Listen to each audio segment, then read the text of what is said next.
orador, al siguiente speaker de esta noche. Tengo el placer y el honor de tener un fireside chat con Manuel Bronstein. Vamos a hacer el formato de fireside chat virtual, como si estuviéramos charlando al lado de una chimenea, pero virtual. Así que el formato que va a ser, vamos a hacerlo como una conversación. Yo le voy a estar haciendo un poco de preguntas a Manuel sobre su historia. Y los que tengan alguna pregunta que les surja mientras estamos hablando con Manuel, por favor pónganlas en el chat o también se las pueden guardar un poquito y al final vamos a hacer una parte de la sesión que sea Q&A, Questions and Answers, para cualquier pregunta que tengan.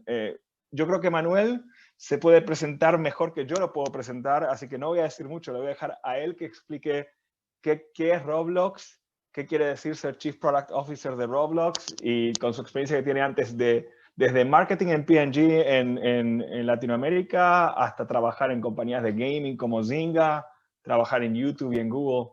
Pero bueno, él nos va a contar un poco más. Así que, Manuel, bienvenido. Un gusto tenerte aquí. Y sí, cuéntanos un poco de dónde vienes y por dónde andas. Gracias, Leandro. Muy buenas noches. Es un gran placer estar aquí con todos.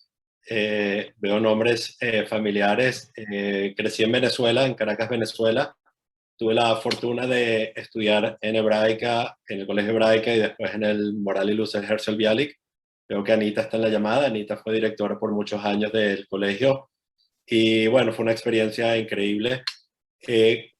Terminando de graduarme de bachillerato, estudié ingeniería electrónica en Venezuela también.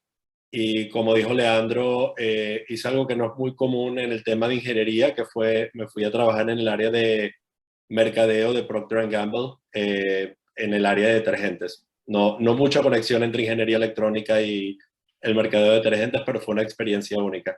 Voy a ir ahorita un poquito al futuro para decir dónde estoy ahorita y después vuelvo un poquito para atrás. Como dijo Leandro, hoy en día estoy trabajando de Chief Product Officer en una compañía que se llama Roblox. Si no la conocen, es una compañía bastante interesante. Pareciera nueva, pero tiene como 17 años. Y la compañía básicamente crea experiencias, lo que se llaman inmersivas en mundos de 3D, donde los usuarios pueden participar y pasar tiempo con sus amigos y después unirse en diferentes juegos o creaciones que hace una comunidad. Lo que lo hace muy único es que el contenido dentro de la plataforma es creado por los mismos usuarios y tienes más o menos hoy en día más de 8 millones de personas desarrollando experiencias dentro de la plataforma, que a nivel global es usada por más de 150 millones de personas en el mundo. Y para la gente muy joven es una manera súper interesante de aprender a programar o a aprender computer science, porque las experiencias empiezas más o menos creando algo parecido a un juego y de ahí puedes expandir las cosas que puedes hacer en la plataforma.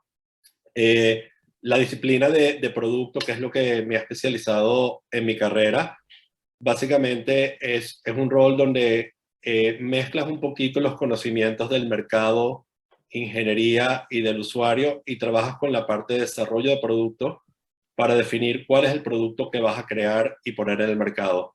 Un proceso muy común es identificar necesidades en el mercado, obviamente, y después trabajar y entender las capacidades tecnológicas que tiene la compañía para poder traer productos al mercado que puedan satisfacer las necesidades de los usuarios.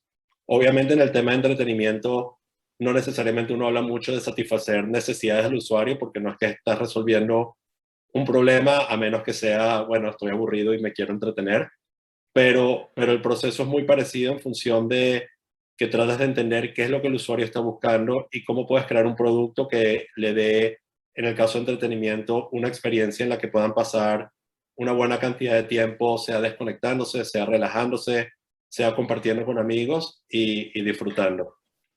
El camino no fue muy interesante cuando uno ve las carreras.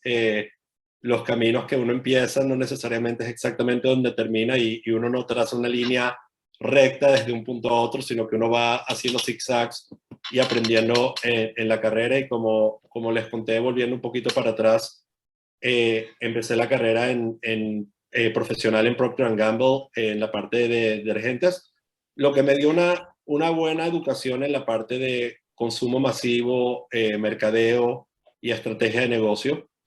Pero mi corazón siempre estuvo muy cerca de la tecnología, y en el año 2000 tuve la oportunidad de tomar o seguir una oportunidad en Nueva York, creada también por exalumnos del colegio de Venezuela que hicieron un emprendimiento, una startup en Nueva York en el área de entretenimiento. Y me uní a ellos en el año 2000, siendo un equipo de 5 personas, 6 personas. Fue la primera salida de Venezuela, fue la primera parada en Estados Unidos. Y bueno, fue una experiencia muy única porque obviamente era un placer trabajar con gente que uno conocía, pero totalmente en una ciudad nueva, en un país nuevo y bueno, en un área que no había tenido la suerte de trabajar. Para hacer la historia corta, si algunos van atrás en el tiempo, el 2000 fue una época muy tumultuosa en la parte de tecnología.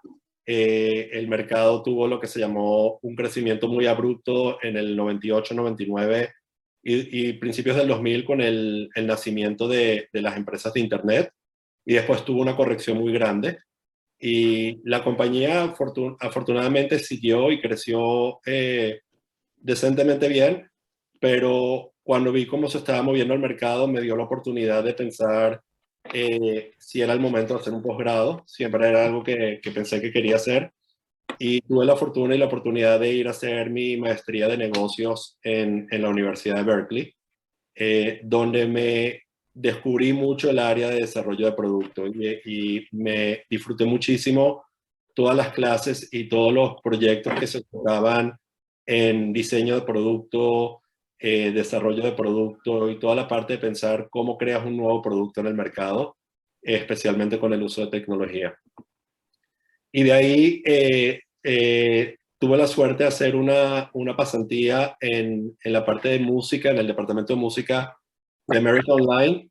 Y como digo, uno nunca sabe exactamente cómo van a funcionar las cosas, pero yéndome de detergentes al el emprendimiento en Nueva York, que estaba en el área de entretenimiento, y después trabajando en música, empecé a formar un currículum en el área en la industria del entretenimiento, lo que me permitió, después de la graduación, unirme al equipo de Xbox en Microsoft en Seattle, que estaba creando, en ese momento era el Xbox 360, que fue la consola nueva que lanzaron en el mercado en el 2005. Y fue una experiencia fascinante tener la oportunidad de trabajar. Xbox fue muy interesante porque dentro de Microsoft se comportó como una startup. Era una compañía muy, muy joven. La promedio, creo que cuando yo llegué, era entre 27, 28 años, 29 años, lo que hacía que estaba rodeado de muchísima gente joven, con muchísima energía y con muchísimas ganas de tomar el mundo y crear algo completamente nuevo. Me acuerdo perfectamente que mientras toda la gente de Microsoft que trabajaba en Windows y en Office estaba en el campus principal, nosotros estábamos en un edificio rentado más chiquito. La gente trabajaba con Macs y con iPods que eran completamente competitivos con Microsoft. O sea, fue una cultura muy, muy interesante, pero nos permitió hacer un producto que tuvo un gran éxito en el mercado. Y bueno, lanzamos la consola, la plataforma Xbox 360 al mercado, y creció durante 7, 8 años, que fue el tiempo que estuve en la compañía. Y en ese momento tenía la oportunidad obviamente de seguir una carrera en Microsoft, pero tenía dentro de mí como se dice, la espinilla de hacer algo más en el área de emprendimiento y en un área más que se moviera más rápido. Y surgió que una categoría nueva de juegos que se llamaban juegos sociales, donde Zynga y otras compañías estaban tomando el liderazgo, empezó a crecer. Y combinando eso con el deseo de volver a California, donde yo sabía que había un ambiente de tecnología y de emprendimiento muy grande, perseguí la oportunidad de unirme al equipo de Zynga, Sí, hacía juegos como Farmville, hacía juegos que todavía hace, juegos como Farmville, Singa Poker, Cityville. Creció muchísimo. La compañía en un muy corto periodo fue de 0 a cientos de millones de usuarios, muchísimos ingresos, lo que le permitió a la compañía salir pública.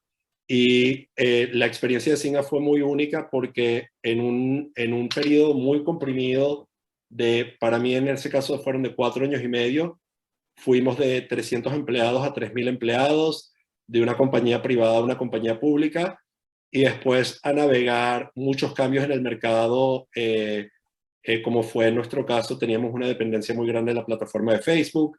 Facebook empezó a cambiar sus reglas, lo que hizo que el negocio tuviera que, como se dice hoy en día, pivotear y buscar un camino distinto. Y después vino el crecimiento de los juegos móviles, porque si no se acuerdan, Zynga se jugaba inicialmente en la computadora dentro de Facebook. Y de ahí, bueno, tuve la oportunidad de trabajar con ellos por 4 años y medio, aprendí muchísimo y me tomé una pausa y dije, bueno, ok, ya llevo, no sé, 4 años y medio más 7, como 12 años trabajando en el área de tecnología y entretenimiento. Pregunta que uno se hace, no sé, a los 35, 37 años, creo que me dije, bueno, ¿qué quiero hacer cuando sea grande? Y en ese momento decidí tomarme unos 6 meses para pensar, ver nuevas ideas, pensar si quería yo empezar algo por mi cuenta, hablar con compañías de inversión, a ver si me unía a los equipos de inversión. Y empecé a trabajar por mi cuenta en una idea en el espacio de video. Y afortunadamente fue cuando el equipo de YouTube me llamó diciendo que estaban buscando a alguien que pudiera ayudarlos a crecer la división de producto. Y, bueno, ok. Adelante, Manuel. Ok.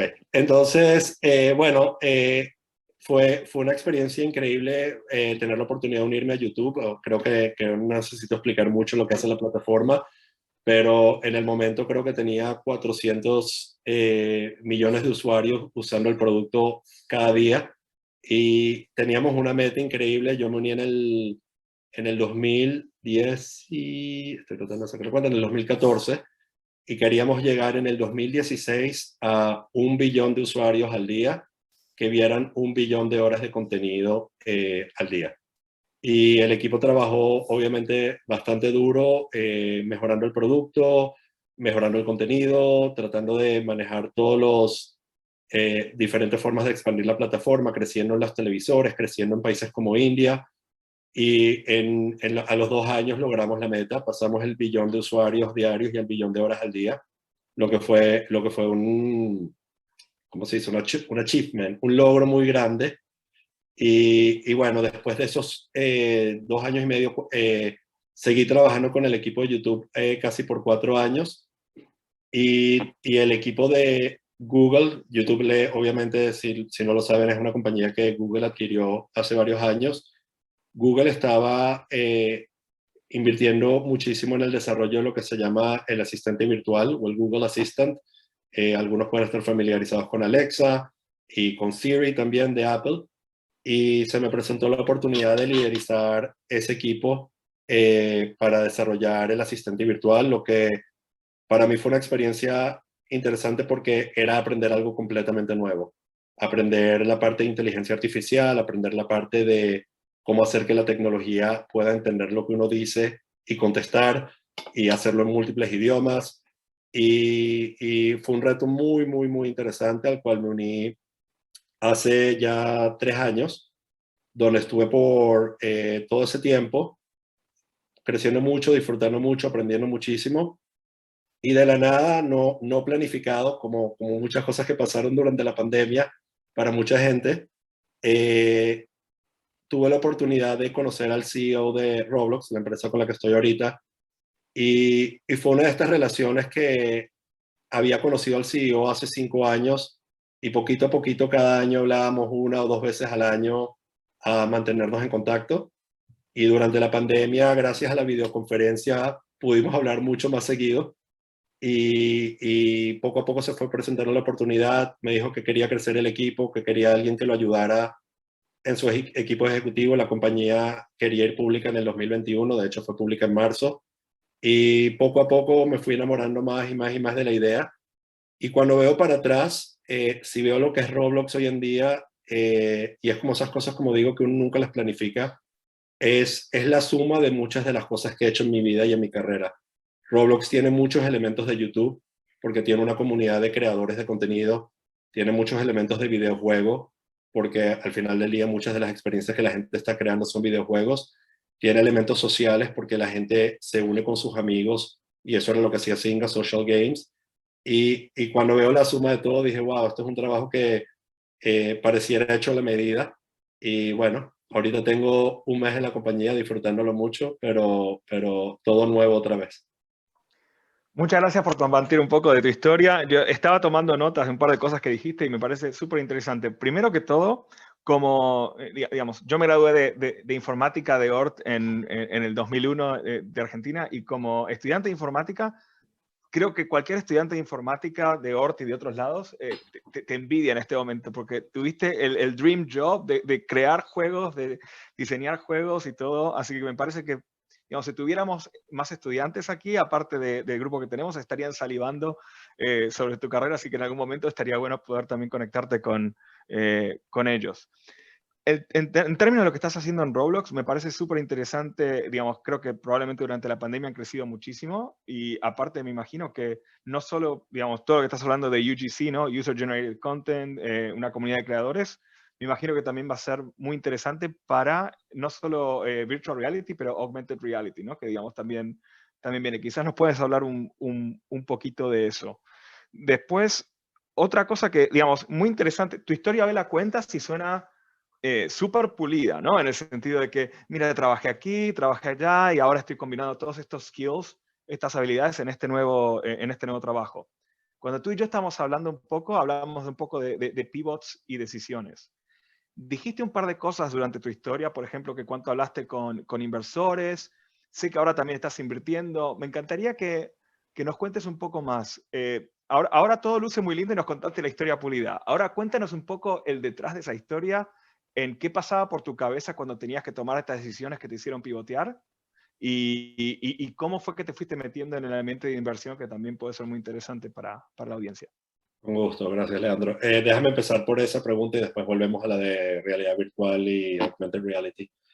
Sí, como dije, como cuento la historia, pareciera una línea relativamente recta, pero obviamente no lo fue, y en cada uno de esos momentos donde hice un cambio hubo una decisión importante, y como todo, cuando uno está tomando esa decisión importante, uno está deseoso y hopeful, como dicen, tiene la esperanza de haber tomado la decisión correcta, pero obviamente viendo para atrás, estoy muy contento y doy gracias a las cosas que he hecho, pero en el momento no lo sabía.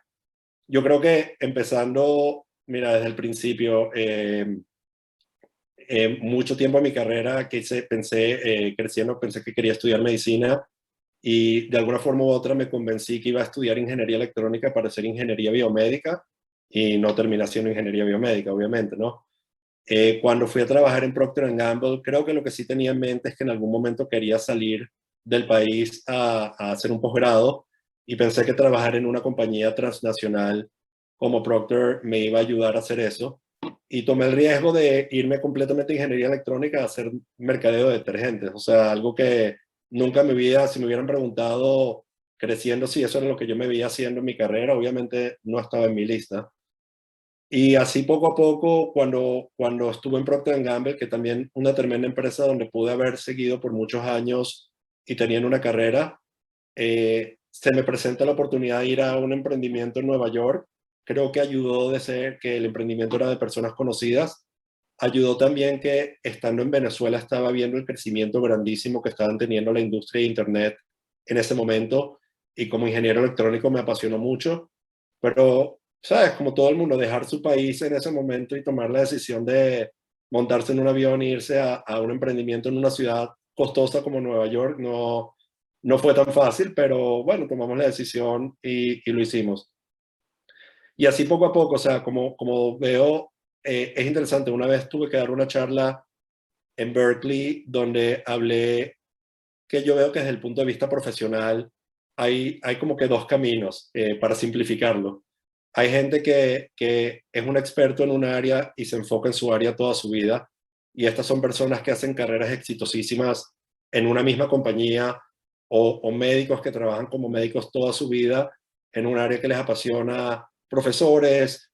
Tienes que, de repente fue que encontraste tu pasión muy rápido y bueno, y te quedaste en ese área y lo hiciste y creciste y te volviste excelente haciendo lo que eres. Y en mi caso, más bien, la constante ha sido mucho el cambio. Y es una cosa, yo he hecho broma cuando empiezo cada trabajo que, como el mundial cada 4 años, voy a levantar la cabeza a ver si se me ocurre hacer algo distinto. Y bueno, es una expectativa que tengo porque debe ser una característica que me gusta siempre lanzarme algo nuevo o aprender algo nuevo o un reto nuevo. Y creo que eso es una de las cosas que me ha enfocado o me ha empujado a tomar estas decisiones, ¿no? Y así como todo, o sea, cuando me fui de Nueva York al hacer el posgrado, tuve que decidir, me quedo en esta empresa y ver qué pasa, o me voy a estudiar 2 años más. Y cuando me gradué del posgrado en California, tenía la oportunidad de quedarme en California y me salió esta oportunidad en Seattle, que la busqué muchísimo, en verdad, era un trabajo que quería hacer y tuve la suerte que se me dio. Y bueno, agarré mis cosas con mi esposa en ese momento y nos mudamos a Seattle. Y empezamos a trabajar allá y pasé 7 años y nuevamente estábamos contentísimos en Seattle, teníamos un muy buen grupo de amigos, bien establecidos, una tremenda empresa, y algo me estaba picando que quería hacer algo más emprendedor. De repente la lluvia en Seattle me dijo, muévete a California, y quería volver a California, quería trabajar en algo más de emprendimiento. Y en el momento que tomé la decisión de Singa fue un gran riesgo. Singa no era una compañía conocida tan grande. En el momento que tomé la decisión, me estaba moviendo nuevamente otra vez de Seattle a California, ahora con hijos. Eh, eh, y bueno, gracias a Dios y afortunadamente se dieron las cosas bastante bien.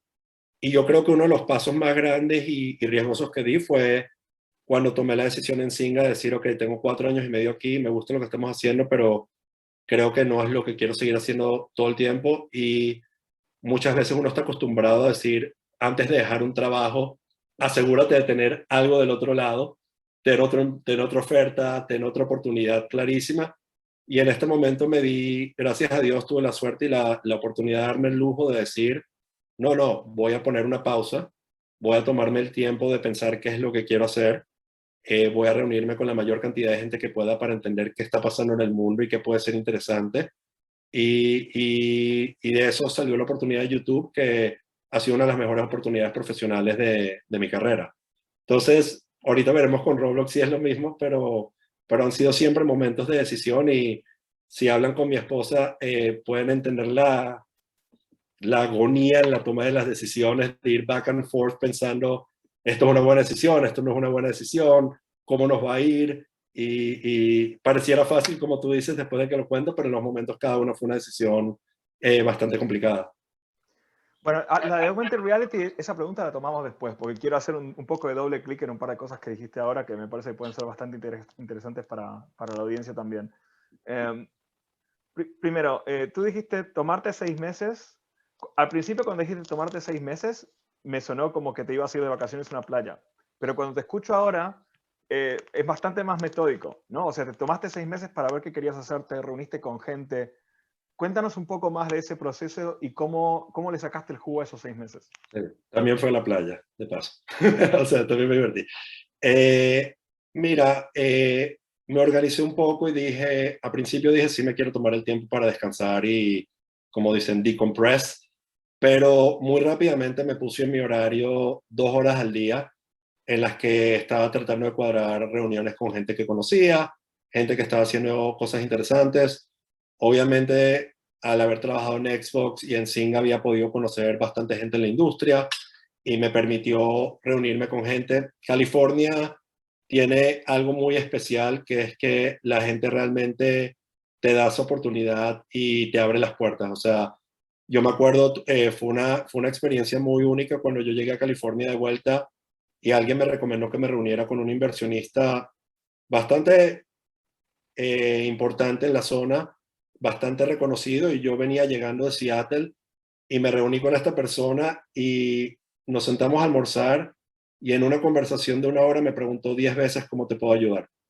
Y yo me quedé sorprendido de la parte cultural de está alguien que no me conoce mucho y está dispuesto a echarme una mano si le digo que me interesa alguna cosa. Todo. En ese momento ya estaba trabajando en Singa y no necesitara en el momento un cambio, pero fue algo que me marcó mucho la cultura y que me dijo, ok, si en algún momento quieres hacer algo como lo que hice, de tomarme un tiempo, va a haber muchísima gente con la que te puedas reunir y con la que puedas hablar. Obviamente esas 2 horas al día empezaron a crecer y empezaron a pasar a 4 o 5 horas al día donde o me estaba reuniendo con gente o estaba planeando una idea que, como comenté, yo tenía en el área de video.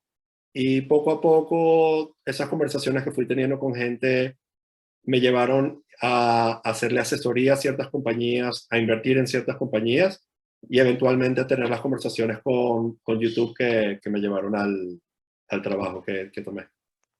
Bueno, tú estás hablando mucho de que, o sea, te tiraste tú mismo abajo en el sentido de que no es una necesidad básica, la necesidad del entretenimiento es una necesidad muy importante y aparte, no solo trabajaste en las empresas muy importantes de entretenimiento, sino en las empresas más grandes de educación, porque Horta está en educación, pero YouTube es la mayor e-learning platform del mundo.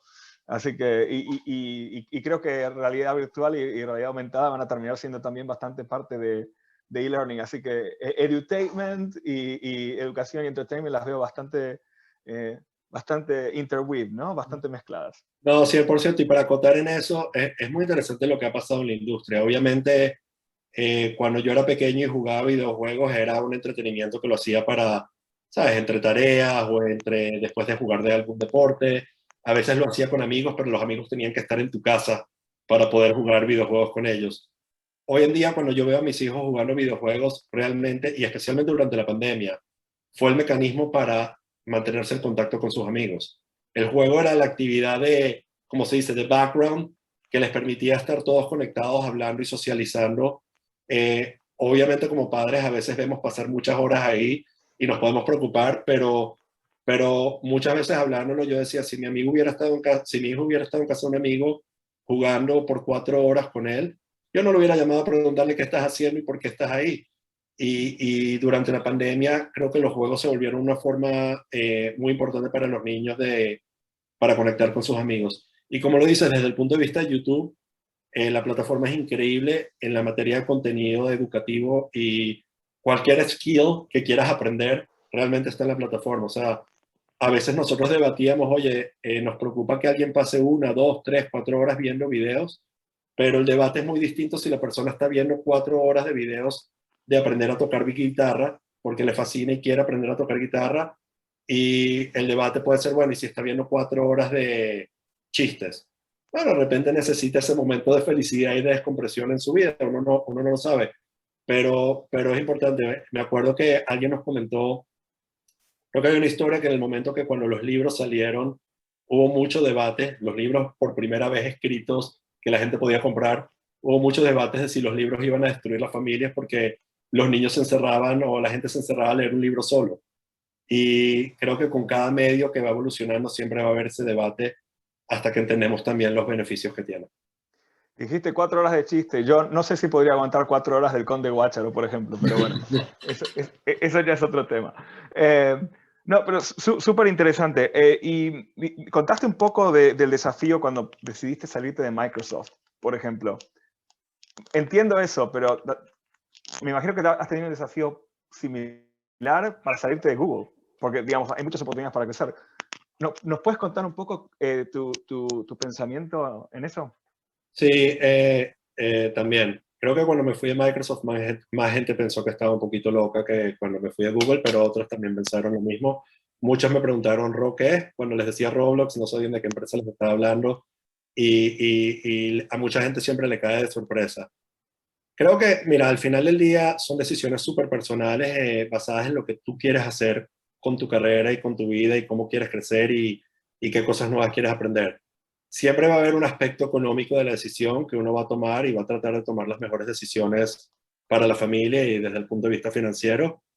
En mi caso, una de las partes más interesantes era que el nivel al que iba a operar en Roblox no solo me iba a ayudar a desarrollar el producto, sino que al estar en el equipo ejecutivo era cómo creamos esta compañía y cómo hacemos crecer esta compañía. Y esa parte me llamó mucho la atención.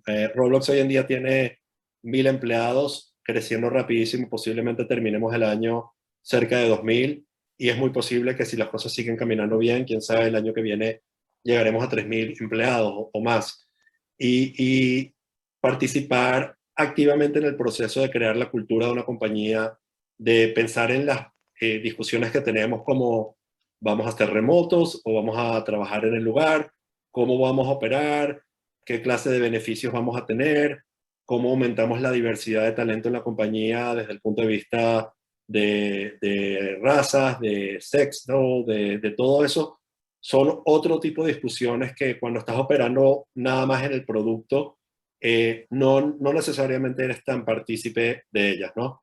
Entonces, en el caso de Roblox, parte del atractivo fue decir, oye, ahorita voy a aprender no solo a crecer un producto y un negocio, sino voy a aprender a lo que significa crecer y desarrollar una compañía, y eso me llamó muchísimo la atención. Perfecto. Digamos, como ingeniero, de alguna manera también eres builder, ¿no? Eres constructor y quieres construir, y está bueno poder ver lo que veo en tu carrera también es la parte de los, hablando en Yiddish, ¿no? Los Spielkes, ¿no? Las hormiguitas que de tratar de construir también. Así que eso se ve como una constancia. Estamos hablando bastante de juegos, de niños, tú eres un padre. Realmente me imagino, tus hijos deben pensar que tienes los trabajos más cool que un padre puede tener. Cuéntanos un poco de eso y después tengo un par de preguntas sobre niños y videojuegos que estamos viendo en el chat. Sí, no, he sido muy afortunado en verdad en ese sentido.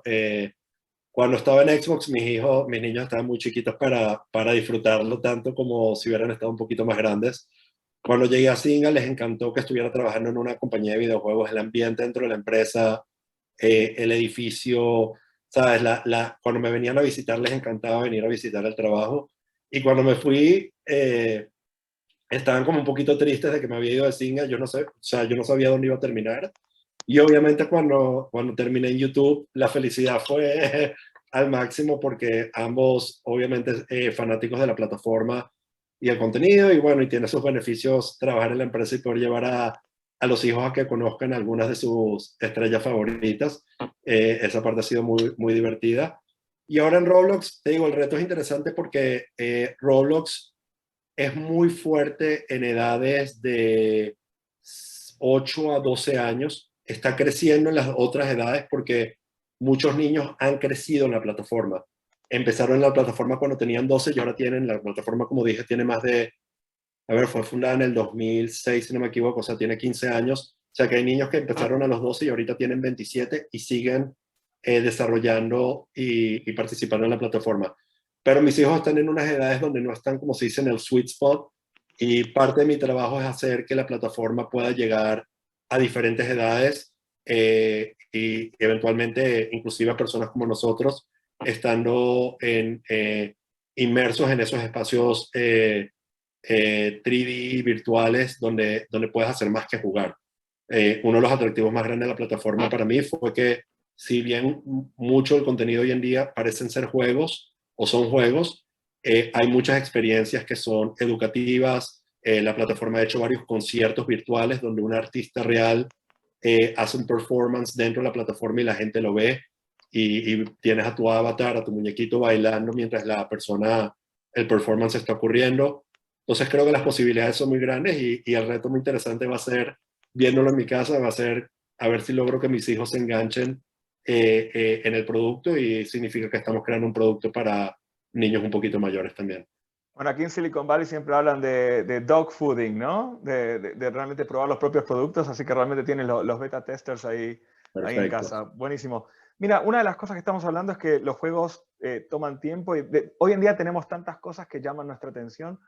¿Cuál es tu opinión o cómo ves el balance entre los juegos y los tiempos?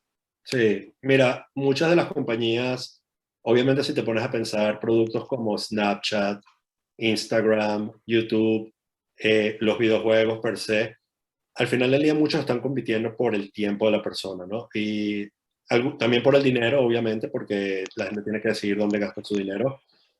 pero el voto más grande que la persona te está dando es, estoy dedicando mi tiempo. YouTube es gratis, o sea que si le estás dedicando tu tiempo es el valor más grande que le puedes dar, ¿no? Yo creo que al final del día todo en la vida es un balance. Obviamente nadie quisiera ver un mundo donde todos estamos sentados enfrente de la computadora 12, 14, 16 o 8 horas al día. El trabajo hoy en día ha hecho que eso sea muy común. Algunos nos paramos durante el día y trabajamos en escritorios donde puedes trabajar parado porque sabemos que es bueno para la salud también. Pero como todo es un balance, ¿no? Tienes que... eh, pero eso es algo que la compañía que está creando el producto puede contribuir y te puedo dar ideas de cómo se puede contribuir a eso, pero al final del día está en la persona, está en los padres, si eres joven, y si eres adulto, bueno, está en tu decisión de decir dónde dedicas tu tiempo.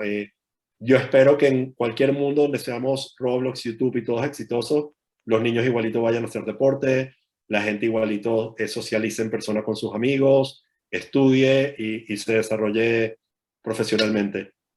Tanto en YouTube como en Roblox hemos buscado crear mecanismos donde, en el caso de YouTube, había una forma de que los padres pudieran controlar cuántas horas el niño está en la plataforma y tener algo que haga que la plataforma pare o le dé una notificación diciéndole llevas X cantidad de horas en la plataforma. En Roblox, en diferentes mercados globales, como China, creo que Corea también, te exigen, por ejemplo, que los niños no pueden jugar más que una cantidad de horas, los niños no pueden jugar después de cierta hora de la noche y pueden jugar más los fines de semana que los días de semana. Y tenemos que construir esas reglas dentro de la plataforma para que el producto sea, como se dice, compliant con las reglas del país, en el caso de China y Corea. Pero eso no significa que esos mismos mecanismos no los podríamos traer de una forma a los otros mercados, dándole tanto a los padres como a los usuarios la oportunidad de ponerse un autocontrol si sienten que uno mismo no se puede controlar, ¿no? No es tan distinto a las películas PG-10, PG-13, distintos ratings, y los juegos cada vez hacen los releases como si fueran películas, ¿no? Así que, 100%. mira, otro tema que estuvimos hablando un poco es el tema de inversiones. Tú, durante el trayecto de tu carrera, has tenido interacciones con inversores para ver qué hacías o en qué te metías, y hoy en día también estás invirtiendo. ¿Nos puedes contar un poco de esa parte y esa trayectoria? Sí, ha sido una parte, ¿cómo se dice?, muy enriquecedora de mi carrera. Empecé a hacer, ¿cómo se dice?, advisories, consultorías, inversiones más o menos en el 2000, no tengo que acordar, en el 2012. Y como que me puse una disciplina de tratar de buscar una o dos empresas al año en las que me gustaría invertir o colaborar de alguna manera como advisor. Parte de la razón por la que lo hice, lo que me llevó inicialmente a hacerlo, fue una combinación de, uno, que estaba pensando si en mi carrera en algún momento me quería dedicar 100% a ser un inversionista. Y dije, bueno, la mejor forma de probarlo es haciéndolo. Y la otra razón, hablando de Spielkes, hoy en día se habla no de una forma derogatoria del ADHD, donde tienes que hacer diferentes cosas y muchas cosas a la vez. Como digo, parte de quien soy yo es que me gusta ver muchos temas y muchas compañías y muchas industrias y aprender de muchas cosas a la vez. Y cuando uno está trabajando, obviamente 8 horas al día, 10 horas al día en su propio trabajo, estás muy metido en tu propio mundo y la oportunidad de asesorar otras compañías, invertir en otras compañías, me dio la oportunidad de conocer otras industrias, otras personas y otros tipos de compañías que no hubiera conocido de haber seguido mi carrera. Entonces, si bien cuando ves mi carrera está muy metida en el área de entretenimiento, cuando ves mis inversiones, tengo compañías de biotecnología, tengo compañías de robótica, tengo compañías de insurance, tengo compañías de finanzas y me ha ayudado mucho a aprender de nuevas industrias y a quitarme ese spiel que es de, en vez de tenerme que ir a buscar otro trabajo, lo que hago es que me busco otra inversión y con la inversión entonces me entretengo. Al Eh, final, finalmente hiciste la parte biomédica. la hice de alguna forma, invertí en una compañía de exoskeletons, esqueletos robots que ayudan a personas con discapacidades a poder caminar y en el área industrial. ¿Y ahora estás invirtiendo a modo individual o eres un LP en parte de otro venture fund o algo Las así? dos, las dos. Los primeros muchos años fue invirtiendo en la parte individual, lo que se llama un angel investor, e invertía cantidades pequeñas en, como dije, traté de hacerlo en 2 compañías al año y disciplinadamente en los últimos 9 años más o menos he invertido entre 2 y 3 compañías al año. Y después me buscaba de repente una compañía o dos a la que le pudiera hacer advisory. Entonces con eso completaba el portafolio. Y hace como 3, 4 años tuve la oportunidad de unirme, para los que no saben lo que es un LP, es cuando un fondo grande quiere invertir, levanta dinero de otras personas o de instituciones y eso es lo que les da la posibilidad de invertir. Y es una forma de invertir de una manera muy diversificada porque al final del día yo solo tengo el tiempo de ver, no sé, 10, 20 compañías al año para escoger dos. Un fondo ve cientos de compañías al año para invertir en 15. Entonces te da un poquito más de diversidad en tu posición de inversionista.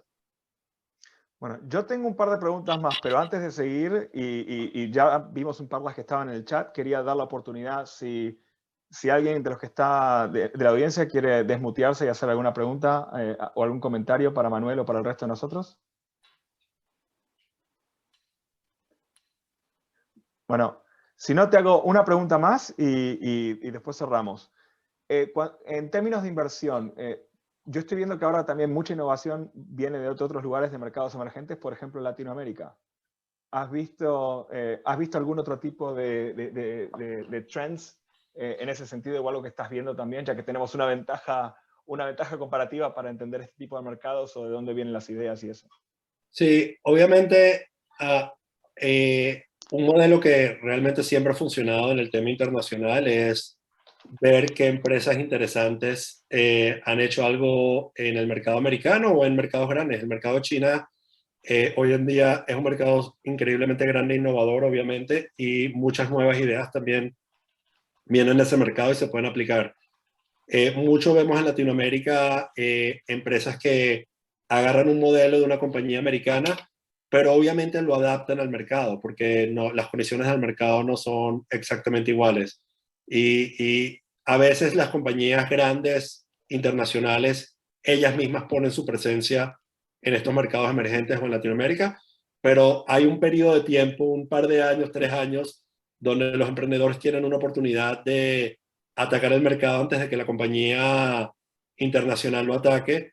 Y tienes dos opciones, te puede terminar yendo increíblemente bien y saliendo público al mercado como fue Mercado Libre, que antes de que eBay llegara a Latinoamérica, Mercado Libre lo hizo y eBay terminó invirtiendo en ellos. En otros casos vas a ver que las compañías más grandes buscan una adquisición y dicen, ok, alguien ya montó la infraestructura exacta que yo necesito en este mercado, voy a tratar de invertir o en comprar esa empresa. Siempre van a haber ideas únicas que pertenecen al país o que sean endémicas de un país. Muchas de ellas son grandes y pueden terminar creciendo internacionalmente. Yo creo que cada vez estamos viendo un fenómeno más grande donde las compañías se pueden crear en cualquier parte del mundo y volverse una gran compañía internacional. Pero también, como digo, hay una oportunidad de ver qué está funcionando en mercados grandes y tratar de decir, oye, si esto no existe en mi mercado, lo puedo replicar. Buenísimo. Bueno, la pregunta de realidad aumentada quedará para una próxima charla. Y si no, la veremos en algún café, quizás hasta un café de verdad, no solo un café virtual, si ya las vacunas nos ayudan por ese lado. Muchísimas gracias a todos. Gracias, Manuel, por contarnos un poco tu historia y pelotear ideas con nosotros. Gracias a todos por venir y por escuchar.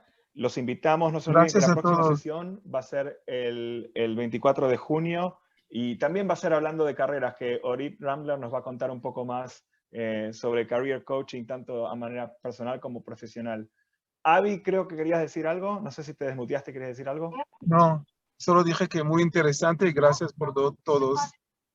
Ok. Muchas gracias. Muchísimas gracias por estar. Maneja con cuidado, por favor. Bueno, muchísimas gracias a todos y muy buenas noches. Gracias.